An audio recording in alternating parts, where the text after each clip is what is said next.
আমরা বলছি না, মানে এইটা সবচেয়ে বড় যেটা সারা ছবিতে সবাই ফেস করেছে।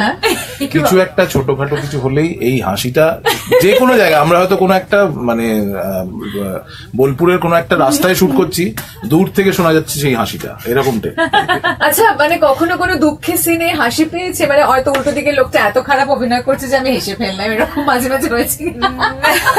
আমি শিওর রয়েছে না, এরকম কোনো এক্সপিরিয়েন্স সত্যি হয়নি। মানে অপোজিটে সবসময় ভালো কাউকে পেয়েছি বা এক্সপিরিয়েন্স কাউকে পেয়েছি, বাট অনেক সময় এরকম হয় ধরো মানে আমার হয়তো কোনো ডায়লগ নেই বা আমার সিনটাতে অতটা ইম্পর্টেন্ট কোনো কিছু নেই, আমি হয়তো দূরে দাঁড়িয়ে আছি, হয়তো অনেক সময় যে আমার শুধু অ্যাপিয়ারেন্সটা লাগবে, দাঁড়িয়ে আছি, আর প্রচুর হয়তো জুনিয়র আর্টিস্ট আছে, হ্যাঁ, আর কারোর হয়তো ভীষণ ইম্পর্টেন্ট সিনটা, তো ওই জুনিয়র আর্টিস্টদের এক্সপ্রেশন গুলো দেখার মতো হয়, তখন আমার হাসি চেপে রাখাটা ভীষণ ডিফিকাল্ট হয় আমার জন্য। বললাম না, এই যে হাসিটা, হা হা করে একটা হাসি, মানে এইটা কিন্তু সব থেকে বড় ফানি ইনসিডেন্ট হতেই পারে, মানে না হওয়ার কিছু নেই। হয়তো জয়দীপ ভীষণ সিরিয়াস একটা মুখে নবাবের কোনো একটা শট বোঝাচ্ছে, হঠাৎ শুভশ্রী এরকম করে হেসে উঠলো, সাকিবের কি রিয়াকশন হবে? হয়তো বাংলাদেশ থেকে শুনতে পেয়েছে শুভশ্রী এখানে হেসেছে।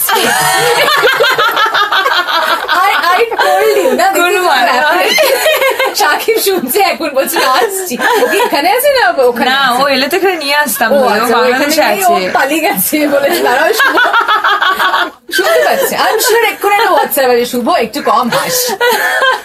তো জয়দীপে এরকম নানান ঘটনা হয়েছে, নানান কিছু মজা, তার মধ্যে থেকে হার্ড ওয়ার্ক অবভিয়াসলি। এটা তোমার সেকেন্ড মুভি তুমি বললে, সো একটুখানি তুমি আমাকে বলো যে এই সাবজেক্টটা তুমি চুজ কিভাবে করলে, মানে বা কেন তোমার মনে হলো যে you want to make this kind of a film, এই কমার্শিয়াল? অ্যাকচুয়ালি আমি থ্রিলার ছবি বানাতে, মানে যখন থেকে আমি টিভিতে কাজ করা শুরু করেছি বা তার আগে নিজে যখন গল্প লিখতাম বা স্ক্রিপ্ট লিখতাম, আমার থ্রিলার গল্প মানে পড়তে বা দেখতে এবং ন্যাচারালি বানাতে ভালো লাগে। তো সেই সুযোগটা যখন হিমাংশু এবং অশোকজি যখন কথা বলেছিলেন যে একটা এরকম গল্প করতে চাই যেটা আউট অ্যান্ড আউট কমার্শিয়াল ছবি, কিন্তু তার মধ্যে একটা নতুনত্ব কিছু চাই, তো সেই কারণে এই গল্পটা যখন আমার করার সুযোগ আসে, মানে এই গল্পটা যখন তাদের শোনাই যে এরকম একটা গল্প হতে পারে, তো তারা প্রথমটা একটু ভেবেছিলেন যে এটা হার্ডকোর কমার্শিয়াল ছবি, এখানে এই ধরনের গল্প চলবে কিনা। ইনফ্যাক্ট আমাকে বাংলাদেশের যিনি প্রডিউসার, উনি আমায় বলেছিলেন এই ছবি কিন্তু বাংলাদেশে চলবে না, কিন্তু আজকে ছবিটা বাংলাদেশে রিলিজ করার পর আমরা দেখতে পাচ্ছি এটা গত 15 বছরের রেকর্ড ভেঙে দিয়েছে। সর্বনাশ, অ্যামেজিং, কি বলছো? একদমই। এবং সাকিব এখন আরো হাসছে ওখানে বসে। শুভ আরেকটা লাস্টে শুনবো, হাসি, শুভর হাসি শুনবো আরেকটা লাস্টে, যাতে ওখানে শোনা যায়।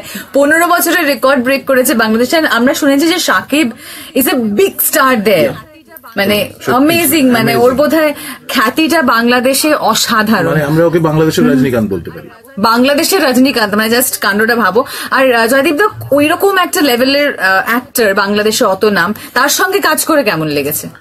এটা তো দ্বিতীয়বার, প্রথমবার যখন কাজ করেছিলাম তখনই ওর ডেডিকেশন, মানে খুবই স্বল্পভাষী একজন মানুষ, যখন কাজটা করে কাজের মধ্যেই থাকে, ওকে যতটুকু জিনিস বলা হয় সেটাই করে, এবং ওকে যে যে জিনিসগুলো বলা হয়, যেমন আমি বলতে পারি যে ওকে যখন প্রথম দেখেছিলাম আমার খুব বাল্কি লেগেছিল, তো ন্যাচারালি শিকারিতে যে চরিত্রটা ছিল সেই চরিত্রটার জন্য ওকে অনেকটা ওয়েট লুজ করতে হয়। আমি 1 মাস আগে ওকে যা দেখেছিলাম, 1 মাস পরে ওকে দেখে আমি সেটা সত্যি চমকে গেছিলাম। ইভেন নবাবে যখন আমি ওকে বাংলাদেশে কথা বলতে গেছিলাম তখন ওর যা ওয়েট ছিল, নবাব যখন ও শুট করতে এলো তখন কিন্তু অলরেডি 10 থেকে 15 কিলো কমিয়ে এসেছিল। ডেডিকেশন। শুভশ্রী কেমন লাগলো সাকিবের সাথে প্রথমবার কাজ করে? খুবই ভালো লেগেছে। ও যে মানে অত বড় স্টার, সেই এয়ারটা ওর মধ্যে একদমই নেই, ভীষণ ডাউন টু আর্থ, তো ইজিলি মানে কানেক্ট করতে খুব সুবিধা হয়েছে। এবং হি ইজ ভেরি ডেডিকেটেড, সারাক্ষণ কাজের মধ্যে থাকে, যেটা বললো স্বল্পভাষী, একদমই কথা বলে না, অথচ আমরা সবাই, মানে আমি তো বিশেষ করে প্র্যাঙ্ক স্টার, সারাক্ষণ কিছু না কিছু করে যাচ্ছি সেটের মধ্যে, আর ওকে 5টা কথা বললাম তার মধ্যে হয়তো একটা হাসে, মানে খুব সুন্দর একটা স্মাইল করেও কথা বলে। সো ভীষণ শান্ত স্বভাবের একজন মানুষ, ভালো লেগেছে। এখানে এসে পুরো চারপাশটা তো অশান্ত দেখে মানে ভেবেছে বলে ওরে বাবা, ওকে মানে আসবো না প্রমোশন না, ওকে আমি বলেছি আমার নেক্সট ছবিটা ওর সাথেই শুটিং শুরু হবে। আমি কালকেই ওর সাথে আমার কথা হচ্ছিল, ও বলছে যে কি করলো তোমার ছবি, বাংলাদেশে তো ফাটিয়ে দিল 15 বছরের। আমি বললাম যে সে তো হয়েছে, কিন্তু এখানে কি হবে, এখানে তো তোমাকে আসতে হবে প্রমোশন করার জন্য। আমি ভীষণ নার্ভাস, আমি আসছি, আমার ভিসার একটু প্রবলেম হচ্ছে। আমি নেক্সট ছবিটা সময়টাতে কিন্তু সবার সাথে তোমাকে বন্ধুত্ব করতেই হবে এখানে, আর একদম এখানকার মতো হয়ে যেতে হবে। ইয়েস, এন্ড আমার মনে হয় যে ওর সাথে একবার কথা হয়েছিল আমাদের শিকারি সিনেমাটার সময়। সাকিব এসেছিল আমাদের স্টুডিওতে, and yes he is actually very humble and simple. আমরা কথা বলবো আর একটুখানি, কারণ ডিরেক্টরের ভীষণ খিদে পেয়েছে, আমাকে ছাড়তে হবে, বাট তার আগে আরমান মালিক, প্রকৃতি কাক্কর।